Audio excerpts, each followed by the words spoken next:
Nange mbaniriza nsooka okwebaza Mukama Katonda ow'ekisa ekingi atusobozesezza okutuwa obuwangaazi bulo n'atukuuma nga tuli balamu. Neebaza abantu mwenna Ssekinnoomu mu Uganda, mikwano gya Kato Lubwama, abaakola naye, abawangadde naye, n'abo abaali batamwagala mwenna, okubajjukiza nti kati kiseera kya Lumbeerwe olugenda okusulwamu ng'ennaku z'omwezi 17 paka 18, Friday to Saturday. Ekiro kyonna tujja kusulayo we tunaaweereza saa 6 ez'emisana ku Saturday to saa 7 nga tumaliriza buli kimu ng'era olumbe lumaze okwabizibwa. Bategeeza mwenna nti tubayita naddala abo abalimu ensa. Nkiddamu bw'oba omanyi olimu ensa nga toli musiifu wa mpisa oyitibwa mu lumbe lwa mugenzi omulongo Paul Kato Lubwama wali mu maka ge e Mutundwe. Olumbe tugenda kutandika ssaawa mmeka okuba nti tujjukira muganda waffe? Anti tulusulamu Friday. Sikana ateekebwako ku makya n'emikolo egigenderako okusabya okw'enjawulo nga tumala nga buli omu abuuza ku munne ngadde wuwe. Programu tejja kuba mpanvu, speeches zijja kubeera limited, ez'omukulu w'ekika n'ebifaananako bwe bityo, abakungu ab'enjawulo zijja kubeera brief. Wano tewaliwo bya madiini, tewaliwo bya mawanga, kusosola kyentegeeza, ate era tewaliwo bya bufuzi kuga nti ono wa kibiina kino oba wa kibiina kiri. Tuyisa abantu bonna abawa ekitiibwa famire ya Kato n'abessaamu ekitiibwa bo ng'abantu. Gwe omu ku basajja abali ku lusegere ennyo olw'omugenzi Honorable Kato Lubwama, era bwe yatuva ku maaso neweeyama bingi nnyo okuli okulabirira famire n'okwongerayo abaana be byonna bye bali baagala. Tuwe ku updates sebo. Abaana baffe basoma era n'abali mu mirimu bakola emirimu egy'enjawulo. Tusaba Mukama Katonda atunywereze ku ekyo, ate era nabo abasaasire basange omukisa mu nsi muno. Twebaza abantu mwenna Ssekinnoomu abayamba ku bizinesi za Kato ze yaleka emabega nga bayita mu baana baabwe, ate era n'abantu Ssekinnoomu abatudduukirira buli kaseera. Omukwano omutuufu gwe omukwano oguteerabira. Omukwano omutuufu gwe omukwano ogukuuma ebyama era omukwano ogwesigika. Tubeebaza mwenna abatwesiza okuviira ddala Kato bwe yava mu bulamu bw'ensi ne mutulaga nti mwamwagala nga mulamu, ne mumwagala Kato ng'afudde, ne mussa ekitiibwa mu famire ye, ate era ne mukuuma n'omukwano ogwo ng'avudde mu bulamu bw'ensi. Mbasaba nga bwe twawulira omulanga ng'atuvuddeko ku maaso, mukomewo nga bwe twali, tutuule nga bwe twali, Dr. Lukwago, Maama Fiina mwenna nga bwe twali, temwerabira nno n'eri nankola. Tuddemu nga bwe twatuulaawo wonna nga bwe twali, tubakubeko ku liiso. Ekyo kirage nti gino gy'emikwano ddala egiteerabira, era nnyongera okubeebaza nti tebatuwerabidde. Mwabeeranga bangi nnyo mu lubu lw'okuba nti no mwali bakulembeze n'abamu abakulu b'amadiini nga munyumya nga omugenzi akyaliwo, bati okuva we yagenda Katonda bwe yamuyita bulinga buli omu yakwata agage. Tewaliwo buli omu we yakwata agage, era tusigadde tukyasinkana. Abasigala nga mikwano gya Kato. Kuba Kato yagenda naye naffe olugendo gye tulaga. Ffe kye tusigalawo ng'abasigadde ku nsi buteerabira bannaffe bano na kubayambako okutuukiriza ebyo bye baalema kutuukiriza oba bye baali bagezaako okussa mu nkola ne babireka mu kkubo.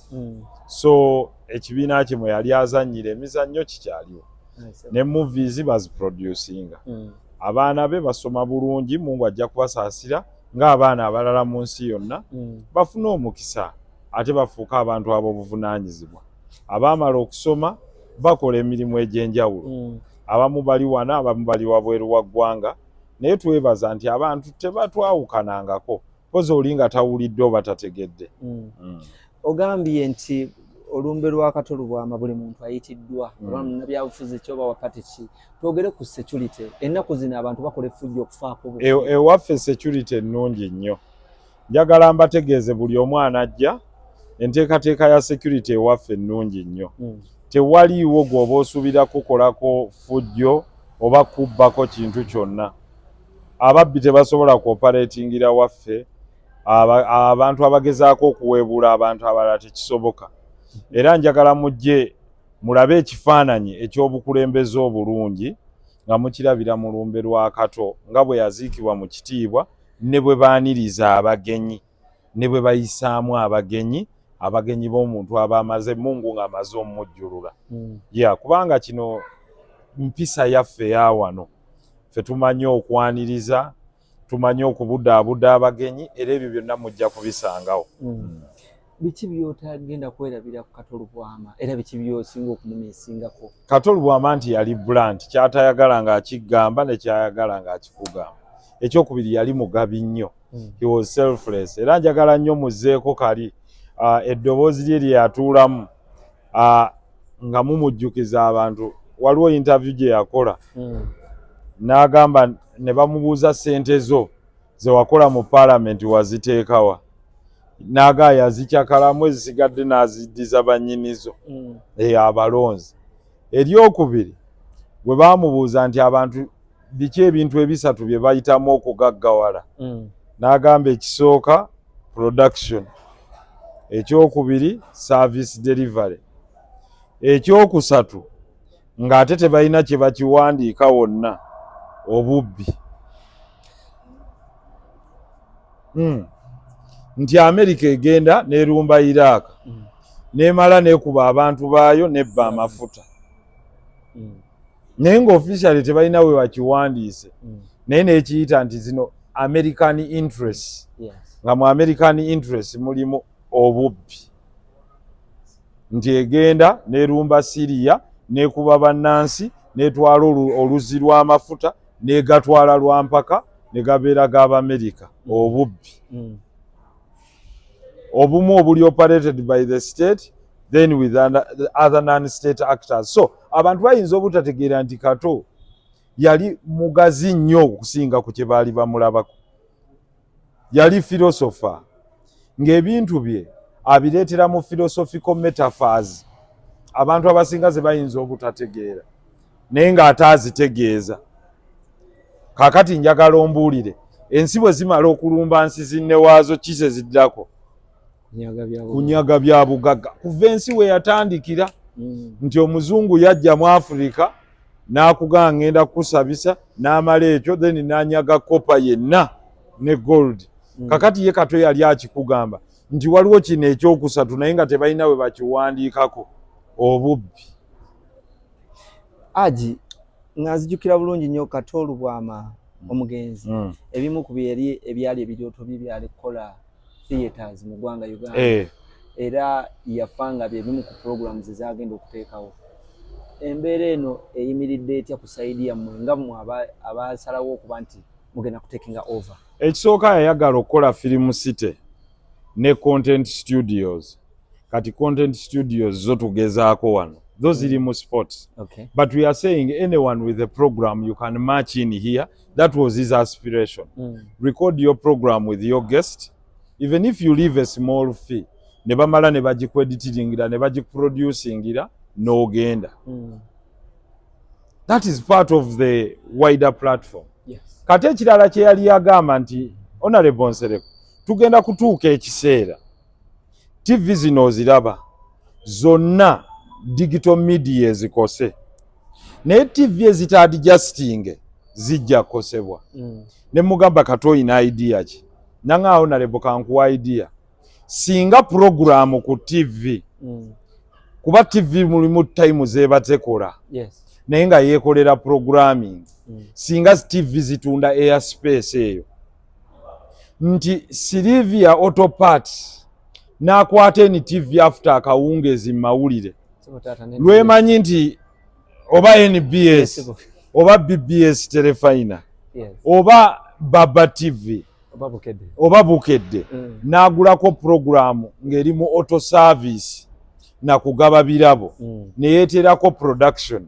Osanga TV mu segment webadde tekolera ssente ng'esobola ozikola olw'okuba abantu basatu beegatta ne bagula programu eyo ne bagaa nti feno airtime ey'essaawa 2 tugiguza okumala emyezi oba 5 oba omwaka.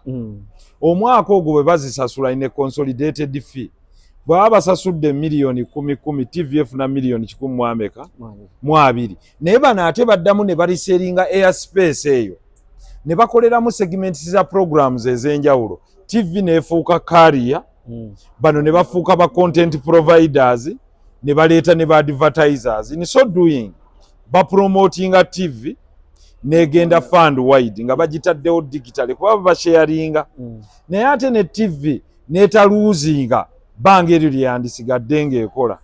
Kati ne olaba nti miliyoni 10 eza Signet ebezijjeko mu programu emu ezisigadde zeereeta magoba kuba TV erina 24 hours ng'ekola.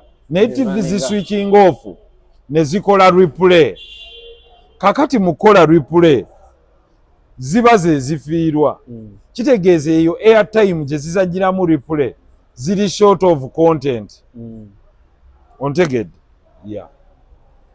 Ng'oggyeko kuba nti nno mwali bannabifuzi mwembi. Biki ebirala ebyali bigatta Honorable Kato Lugwama ne Honorable Sereko Muhammad? Kato twakula naye. Kato wa Luganda. Kato yakulira ku Martin ffe nga tuli Cold Kampala nga tumanyiganye.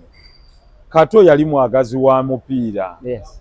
So ebyo byatugattanga nnyo naye ate n'ekirala yalina omukwano ng'ayagala nnyo n'okugaba. Kati Kato oyinza munenyaako ki? So Kato was a wonderful person. Okay. Yeah. Nsaba Honorable Demu abantu babulire enteekateeka wegenda okubeera ey'olumbe.